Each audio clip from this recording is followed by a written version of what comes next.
សួស្តីបងប្អូនទាំងអស់គ្នាដែលចង់ចេះភាសាអង់គ្លេសចាថ្ងៃនេះក្នុងវីដេអូនេះខ្ញុំនឹងប្រាប់បងប្អូនអំពីសូរស្រៈនិងព្យញ្ជនៈនៅក្នុងភាសាអង់គ្លេសយើងធៀបមកនឹងភាសាខ្មែរយើងថាតើវាមានសំឡេងបែបម៉េចនៅក្នុងភាសាអង់គ្លេសហើយនឹងវាមានសំឡេងបែបណានៅក្នុងភាសាខ្មែរយើងហើយនឹងឧទាហរណ៍ខ្លះៗដែលតកតងជាមួយនឹងស្រៈមួយចំនួនដែលមាននៅក្នុងភាសាអង់គ្លេសចាតោះឥឡូវយើងចាប់ផ្ដើមរៀនតែម្ដងអញ្ចឹងនៅក្នុងនេះយើងដាក់ថាប្រៀបធៀបសូរអក្សរក្នុងភាសាអង់គ្លេសទៅនឹងអក្សរនៅក្នុងភាសាខ្មែរមានន័យថាយើងប្រៀបធៀបសូរអានពីភាសាអង់គ្លេសទៅនឹងភាសាខ្មែរចាដូចបងប្អូនបានដឹងស្រាប់ហើយនៅក្នុងភាសាអង់គ្លេសយើងមានព្យញ្ជនៈហើយនិងស្រៈទាំងអស់ហ្នឹងមានចំនួន26តួណាដែលមានបែងចែកស្រៈ5តួហើយនឹងព្យញ្ជនៈចំនួន21តួចាអញ្ចឹងបងប្អូនតាមដានទស្សនាទាំងអស់គ្នាទៅនៅក្នុងភាសាអង់គ្លេសណាព្យញ្ជនៈអក្សរទី1នេះយើងថាអក្សរ A ដែលមានសូរសំឡេងប្រៀបធៀបមកនឹងភាសាខ្មែររបស់យើងគឺអណាស្មើនឹងស្រៈអស្រៈអាស្រៈ A ហើយនឹងស្រៈអែចាអញ្ចឹងនេះគឺយើងហៅថាស្រៈបន្ទាប់នេះគឺព្យញ្ជនៈ B ព្យញ្ជនៈ B នៅក្នុងភាសាអង់គ្លេសតែបើយើងធៀបមកសូរនៅក្នុងភាសារបស់ខ្មែរយើងគេថាស្មើនឹងបមិនបណាបអូខេបន្ទាប់មកទៀតគឺអក្សរ C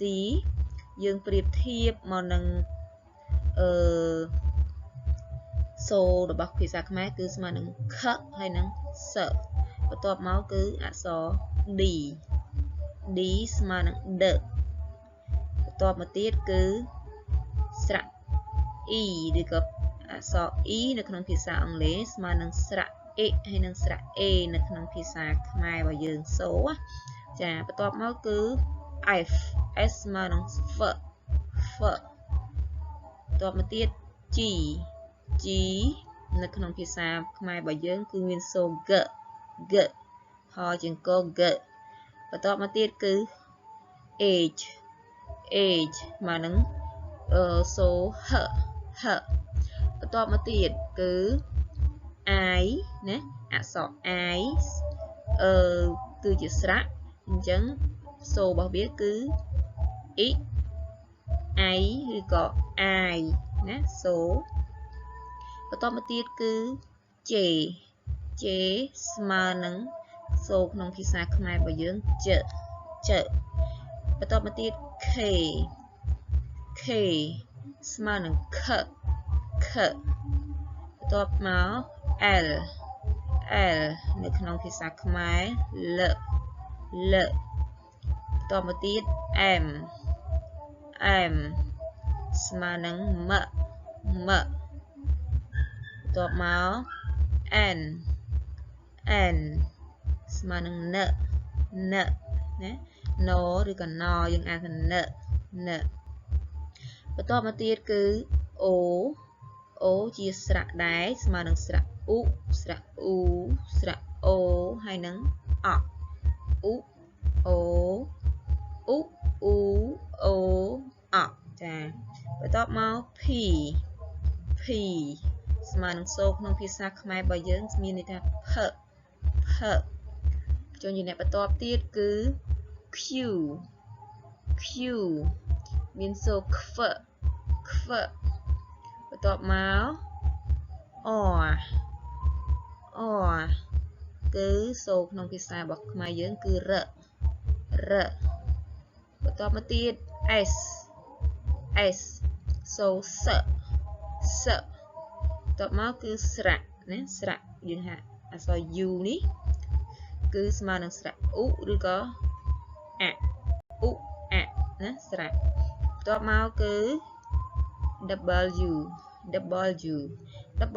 ស្មើនឹងអក្សរ V ឬយើងអានសូរថា V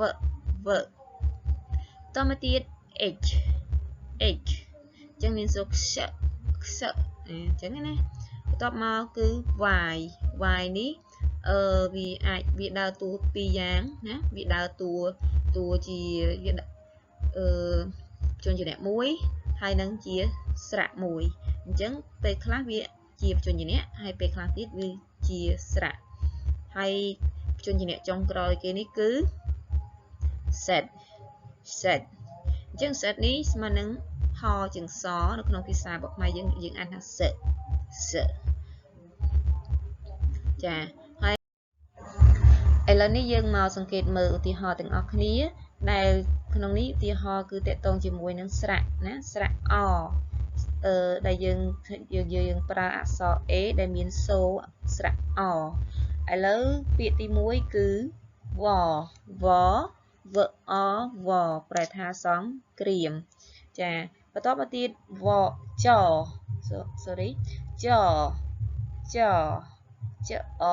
ចប្រែថាក្រឡបន្តមកទៀត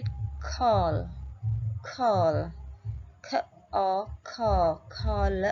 ខលប្រែថាហៅបន្ទាប់មកគឺ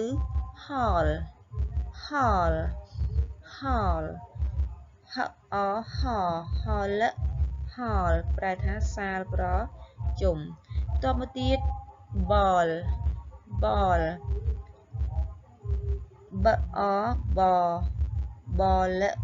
បលប្រែថាបាល់ពាក្យបន្ទាប់គឺ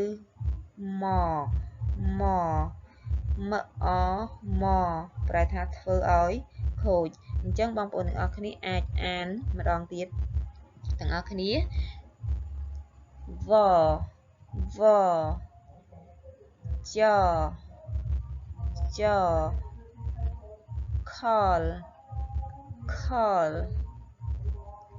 ខលហលបលម៉ហើយនេះគឺស្រៈអាណាអក្សរ A ដែរប៉ុន្តែវាស្មើនឹងស្រៈអាឥឡូវឧទាហរណ៍យើងមើលមកឧទាហរណ៍ទាំងអស់គ្នាពាក្យទី1យើងអានថាខាប្រែថារថយន្តបន្ទាប់មកហ្វ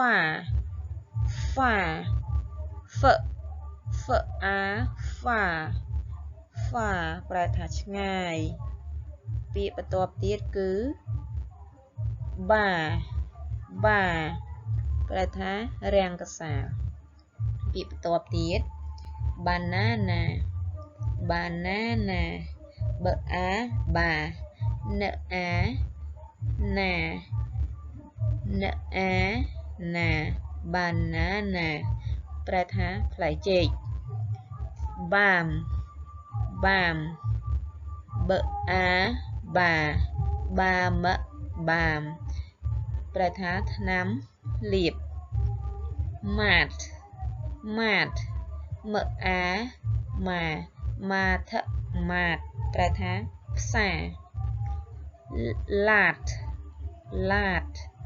លអាឡាដប្រែថាខ្លាញ់ជ្រូក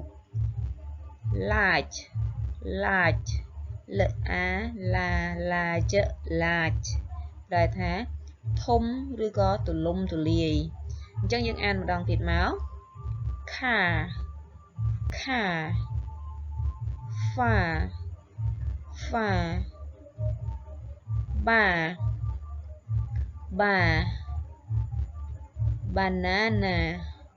បាណាណាបាមម៉ាតឡ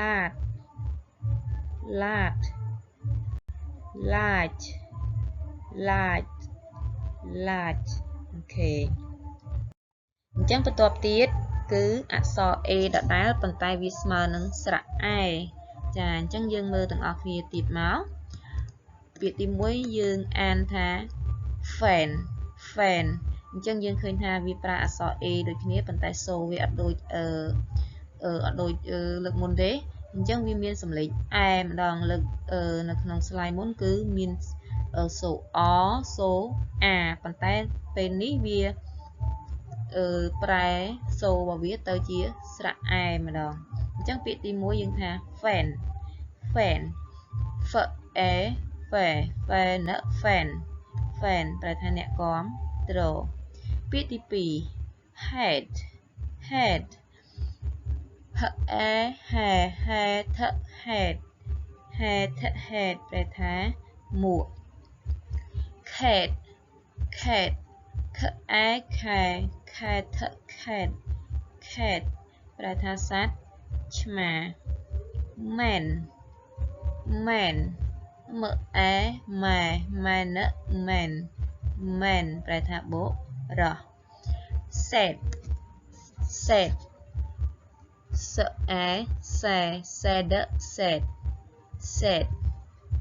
set ស្មើពាក្យថាទុកព្រួយឬក៏ព្រួយបារម្ភសោកសៅអញ្ចឹងណាពាក្យបន្ទាប់ទៀត hen hen hen ស្មើ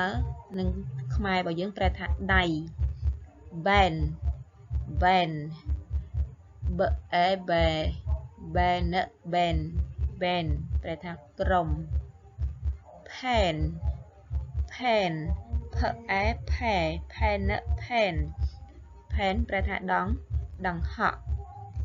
ចាអញ្ចឹងឥឡូវយើងអានម្ដងទៀត fan head cat man set hen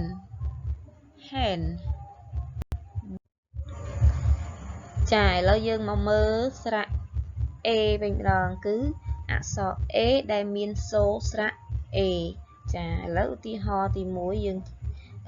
អានថា cake cake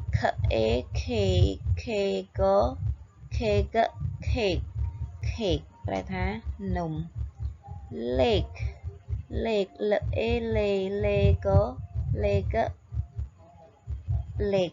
បឹង date កាលបរិច្ឆេទបន្ទាប់មកទៀត gate gate ប្រែថារបង make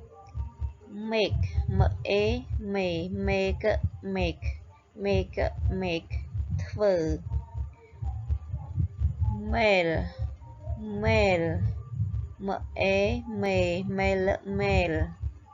mail ប្រែថាភេទប្រុសឬក៏ឈ្មោលបើយើងនិយាយចំពោះមនុស្សយើងថា male បើយើងនិយាយជាមួយសត្វយើងថាឈ្មោលអញ្ចឹងណា day ថ្ងៃ day ប្រែថាថ្ងៃ rake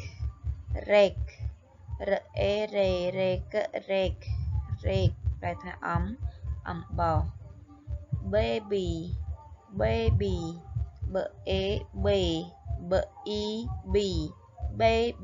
ប្រែថាកូនឬក៏ទារកតោះឥឡូវយើងអានម្ដងទៀតទាំងអស់គ្នា cake lake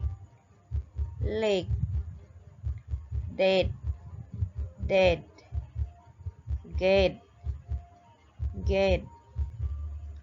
make